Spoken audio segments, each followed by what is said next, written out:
ഈ അടുത്ത് നമ്മുടെ ഒരു മലയാള സിനിമയിലും വന്നിട്ടുണ്ടായിരുന്നു, ഗഗനചാരി എന്ന് പറയുന്ന സിനിമ കണ്ടില്ല ഞാൻ. അവളും അവനും തമ്മിൽ കാണാതിരിക്കുന്ന ഒരു അവസരത്തിൽ അവൻ ഇടയ്ക്കിടയ്ക്ക് മെസ്സേജ് അയക്കുന്നു. അപ്പം അവൻ പറയുന്നത് എന്താണെന്ന് വെച്ചാൽ, ഒരു വർഷമായി അവൾ പോയിട്ട് എൻ്റെ മെസ്സേജിനൊന്നും റിപ്ലൈ ഒന്നും തരുന്നില്ല, അവൾ തേച്ചതാണെന്നുള്ള അർത്ഥത്തിലാണ്. അവൾ അവിടെ ഇരുന്ന് ഇതെടുത്ത് നോക്കുന്നത്, മിനിറ്റിന് എന്തിനാ എനിക്ക് മെസ്സേജ് അയക്കുന്നത്. അങ്ങനെയാണ് ആ കോമഡി വർക്കൗട്ട് ചെയ്തിരിക്കുന്നത്. കാരണം അവർക്ക് രണ്ടുപേർക്കും ടൈം എന്ന് പറയുന്നത് രണ്ടാണ് എന്നുള്ളത് ആണ് അവർ അത് ഉദ്ദേശിക്കുന്നത്. സിനിമയ്ക്കപ്പുറത്തേക്ക് ഈ ജീവിതത്തിൻ്റെ അർത്ഥം എന്ത് എന്ന് ചോദിക്കേണ്ട ഒരു ചോദ്യമുണ്ട്. സ്ഥിരം ആൾക്കാരൊക്കെ കുഴഞ്ഞു പോകുന്നതും ഫിലോസഫിയിലേക്കും അന്ധവിശ്വാസങ്ങളിലേക്കും ഒക്കെ നയിക്കപ്പെടുന്ന ഒരു ചോദ്യമാണ് ഈ എന്താണ് ജീവിതത്തിൻ്റെ അർത്ഥം എന്നുള്ളത്. അത് ആദ്യകാലം മുതൽ ആൾക്കാർ ചോദിച്ച് കുഴഞ്ഞു പോയ ചോദ്യമാണ്, ഇപ്പോഴും ചോദിച്ചുകൊണ്ടിരിക്കുന്നത്. ഇതിൻ്റെ കൂട്ടത്തിൽ പ്രപഞ്ചത്തെക്കുറിച്ചും അറിഞ്ഞുകൂടാത്ത കുറേ കാര്യങ്ങളെക്കുറിച്ചും ഒക്കെ സംസാരിക്കും. ശരിക്കും എന്താ വൈശാഖ ജീവിതത്തിൻ്റെ അർത്ഥം? ബുദ്ധനും ശങ്കരനും ഒക്കെ ചോദിച്ച അതേ ചോദ്യമാണ് അത്. പക്ഷെ സിനിമയിൽ പറയുന്നത് ആരാണ് ഞാനെന്നുള്ള പ്രശ്നം. അതെ, ഞാൻ. ഇത് പക്ഷെ ജീവിതത്തിന്റെ അർത്ഥം, എൻ്റെ ഒരു കാഴ്ചപ്പാടിൽ ജീവിതത്തിന് അങ്ങനെ പ്രത്യേകിച്ച് അർത്ഥമൊന്നുമില്ല. ജീവിതത്തിന്റെ ഉദ്ദേശം ജീവിക്കുക എന്നുള്ളതാണ്. അത് ആ ഉദ്ദേശത്തോടു കൂടി നമ്മൾ ജനിക്കുന്നതല്ല. നമ്മൾ ജനിച്ചു കഴിഞ്ഞാൽ എല്ലാ ജീവികളും അടിസ്ഥാനപരമായിട്ട് ശ്രമിക്കുന്നത്, എല്ലാ ജീവികളും എന്നാണ് ഞാൻ പറഞ്ഞത്, എല്ലാ മനുഷ്യരും എന്നല്ല, എല്ലാ ജീവികളും അടിസ്ഥാനപരമായിട്ട് ചെയ്യുന്നത് എങ്ങനെയെങ്കിലും ഇവിടെ സർവൈവ് ചെയ്യുക എന്നുള്ളതാണ് അവർ ശ്രമിക്കുന്നത്. അതിനുവേണ്ടി കാണിക്കുന്ന പരാക്രമങ്ങളാണ് ബാക്കി ഈ ലൈഫിൽ നടക്കുന്ന സംഭവങ്ങളെല്ലാം. നമ്മളാലും അത് തന്നെയാണ്. ഇപ്പം നമ്മൾ താങ്കൾ എന്തിനാണ് ഇങ്ങനെ ഇന്റർവ്യൂ ചെയ്യാൻ നിൽക്കുന്നത്, ഞാൻ എന്തിനാണ് സയൻസ് പോപ്പുലറൈസ് ചെയ്യുകയോ സയൻസ് പഠിപ്പിക്കുകയോ. നമ്മളിത് പല മാർഗങ്ങളാണ് നമ്മുടെ ജീവിതത്തിലെ ചില നീഡുകൾ. ഇപ്പോൾ ഈ ഹയറാർക്കി ഓഫ് നീഡ്സ് എന്ന് പറയുന്ന ഐഡിയ ഉണ്ടല്ലോ, വളരെ പ്രാഥമികമായിട്ടുള്ള ഫിസിക്കൽ നീഡ് നമുക്കുണ്ട്. നമ്മുടെ ബോഡി നിലനിർത്താനുള്ള എസെൻഷ്യൽ കാര്യങ്ങൾ നമുക്ക് വേണം. നമുക്ക് ഫുഡ് വേണം, വെള്ളം വേണം, ഓക്സിജൻ വേണം, ഇങ്ങനെയുള്ള കാര്യങ്ങൾ ഫിസിക്കൽ നീഡുണ്ട്. നെക്സ്റ്റ് ലെവൽ എന്ന് പറഞ്ഞാൽ നമുക്ക് ഒരാളിൻ്റെ നീഡ് തന്നെ വരും, നമ്മുടെ ജെനറ്റിക് നീഡാണ്. നമ്മുടെ ജനിതകം മുമ്പോട്ട് പോകണം, അതിന് നമുക്ക് കുട്ടികൾ ഉണ്ടാവണം, ഓഫ് സ്പ്രിങ്സ് ഉണ്ടാകണം, അതിന് നമുക്ക് ഇണകൾ ഉണ്ടാവണം. നമ്മൾ സെക്ഷലി റീപ്രൊഡ്യൂസിങ് ആണ്, നമുക്ക് ഇണകൾ ഉണ്ടാകണം, ഇണകൾ നല്ലതാവണം. നല്ലത് ഇൻ ദ സെൻസ് ഇൻവെർട്ടർ കോമിക്കകത്ത് പറയണം, ജനറ്റിക്കലി ഫിറ്റ് എന്ന് നമ്മൾ കരുതുന്ന രീതിയിലുള്ള ഇണകൾ നമുക്ക് കിട്ടണം. അപ്പോൾ അവർക്ക് നമ്മളെ അട്രാക്റ്റീവായിട്ട് തോന്നണം. അതിന് നമുക്ക് സോഷ്യൽ സ്റ്റാറ്റസോ അങ്ങനെ എന്തും നമ്മൾ ഉണ്ടാക്കിയെടുക്കാം. ഇതിനു വേണ്ടിയാണ് നമ്മൾ പറയുന്നത്. നമ്മുടെ സംഗതി ബേസ് ഐഡിയ ഒന്നാണ്, ആസ് എ ലിവിങ് ഓർഗാനിസം നമുക്ക് സർവൈവ് ചെയ്യണം, നമ്മുടെ ജെനറ്റിക്സ് മുമ്പോട്ട് പോകണം. ഇതിന് വേണ്ടിയിട്ട് നമ്മൾ പലതും ചെയ്യും. അപ്പം അത് ഈ ശ്രമത്തിനിടയിൽ, അതായത് ഇൻബോൺ ആയിട്ടൊരു അർത്ഥം ജീവിതത്തിനുണ്ടെന്ന് ഞാൻ കരുതുന്നില്ല, നമുക്ക് ഉണ്ടാക്കാം. ഇപ്പം ഞാൻ തീരുമാനിക്കുന്നത് എൻ്റെ ജീവിതത്തിൻ്റെ അർത്ഥം എങ്ങനെയാണ് ഞാൻ ഡിഫൈൻ ചെയ്യണം. ഞാൻ എന്നെ കൊണ്ട് 10 പേർക്ക് ഗുണമുണ്ടായാൽ എൻ്റെ ജീവിതം സാർത്ഥകം, അതാണല്ലോ വാക്ക്, സാർത്ഥകം, അർത്ഥമുള്ളതായി എന്ന് ഞാൻ ഡിഫൈൻ ചെയ്താൽ ഞാൻ 10 പേർക്ക് ഗുണം ചെയ്യുമ്പോൾ മറ്റേ ടാർഗറ്റ് അച്ചീവ്ഡ് എന്ന് പറയാം. വേറെ ആൾ പറയാണ് 10 പേർക്ക് പണി കൊടുക്കണം എന്നാലാണ് എൻ്റെ ജീവിതം സാർത്ഥകം, ടാർഗറ്റ് അച്ചീവ്ഡ്. സീരിയൽ കില്ലേഴ്സ് ചിലപ്പോൾ അയക്കുന്ന 100 പേരെ കൊന്നു കഴിഞ്ഞാൽ ചിലപ്പം. അപ്പോൾ അവർ ഡിഫൈൻ ചെയ്യുന്ന അർത്ഥമാണ്. അല്ലാതെ എല്ലാവരുടെയും കൂടെ ജീവിതത്തിൻ്റെ അർത്ഥം കണ്ടുപിടിക്കാൻ ഒരാൾക്ക് പറ്റുമെന്നോ അങ്ങനെ ആർക്കെങ്കിലും ആവശ്യമുണ്ടെന്നോ എനിക്ക് തോന്നുന്നില്ല. പിന്നെ ഒരു ഇങ്ങനെ ഇരുന്ന് വെറുതെ ഞാൻ ചിന്തിച്ചാൽ അന്തമില്ല, ചിന്തിച്ചില്ലെങ്കിൽ ഒരു കുന്തമില്ല എന്ന് പറഞ്ഞ പോലെ ഈ ഇരുന്ന് ചിന്തിച്ചു കഴിയുമ്പോൾ നമുക്ക് എവിടെയെങ്കിലും ഒരു ക്ലോഷർ കിട്ടാൻ വേണ്ടി ഇതാണ് ജീവിതത്തിന്റെ അർത്ഥം എന്ന ഒരു തിരിച്ചറിവിലേക്ക് ചില ആളുകൾ എത്തിയേക്കാം. പക്ഷെ അത് മറ്റൊരാൾക്ക് എത്തുന്ന വേറൊരു തിരിച്ചറിവിൽ എത്തിക്കഴിഞ്ഞാൽ അതും അതുപോലെ തന്നെ എല്ലാം ഒരുപോലെ വാലിഡ് ആയിട്ടുള്ള തിരിച്ചറിവുകൾ തന്നെ ആയിരിക്കുന്നത്. അപ്പം എൻ്റെ പേഴ്സണൽ ആൻസർ എന്ന് പറഞ്ഞാൽ I don't think there is an inborn meaning for anybody's life. നമുക്ക് ഉണ്ടാക്കാം, നമുക്കൊരു ജീവിതത്തിൻ്റെ അർത്ഥം നമുക്ക് ഡിഫൈൻ ചെയ്ത് അത് നേടിയോ ഇല്ലയോ എന്നൊക്കെ തീരുമാനിക്കുകയോ ചർച്ച ചെയ്യുകയോ ചെയ്യാം. അതിനപ്പുറത്തേക്ക് ബാക്കി എല്ലാ ജീവികളും ജീവിക്കുന്ന പോലെ നമുക്കൊക്കെ ഇങ്ങനെ നിന്ന് പോകണം, അതാണ് നമ്മുടെ ആവശ്യം.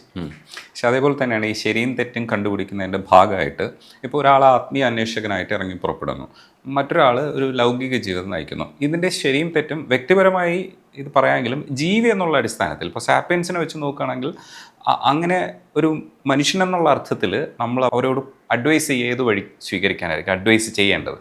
ബയോളജിയിൽ അങ്ങനെ ഒരു അഡ്വൈസിന് പ്രസക്തിയില്ല, പൊളിറ്റിക്സിലുണ്ട്. അല്ലെങ്കിൽ അത് കാരണം നമ്മൾ ഭരണക്രമങ്ങൾ ഉണ്ടാക്കി വെച്ചിട്ടുള്ളൂ. അപ്പോൾ നമ്മൾ ഡെമോക്രാറ്റിക് ആയിട്ടുള്ള സ്ഥലത്താണ് നിൽക്കുന്നത്. ഒരു മൊണാർക്ക് ഭരിക്കുന്ന സ്ഥലത്താണെങ്കിൽ ഈ അഡ്വൈസ് ആയിരിക്കത്തില്ല.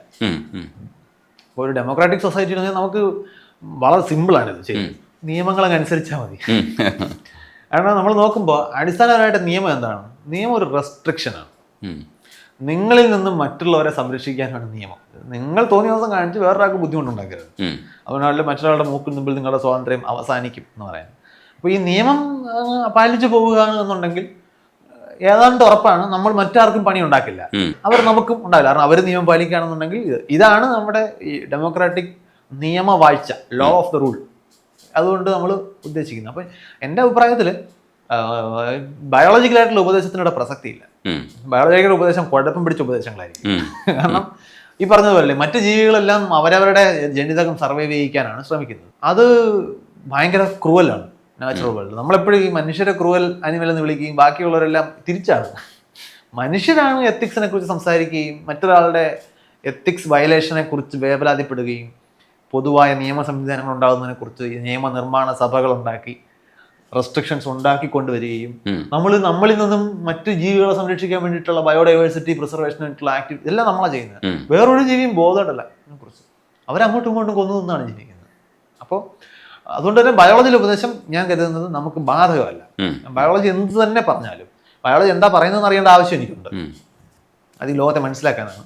പക്ഷെ ഉപദേശത്തിന് ബയോളജി മാത്രം ഉപയോഗിക്കാൻ പറ്റില്ല. ബയോളജിയും കൂടെ പരിഗണിച്ചുകൊണ്ടുള്ള ഉപദേശങ്ങൾ, ഉദാഹരണത്തിന് ഒരു കാലില്ലാത്ത മനുഷ്യൻ, ബയോളജി പരിഗണിക്കണം. കാരണം അയാൾക്ക് 2 കാലുമുള്ള ആളുകൾക്ക് ചെയ്യാൻ കഴിയുന്ന പല കാര്യങ്ങളും ചെയ്യാൻ കഴിയില്ല. അപ്പോൾ അയാൾക്ക് ഒരു പക്ഷേ വീൽ ചെയർ കണ്ടെത്തേണ്ടി വരും. അയാൾക്ക് വേണ്ടി നമ്മൾ സ്റ്റെയറിന് പകരം റാമ്പ് കൂടി പണിയേണ്ടി വരും. അപ്പോൾ റാമ്പ് ഉണ്ടാകണമെന്നുള്ള നിർദ്ദേശം വരുന്നത് എന്തുകൊണ്ടാണ്?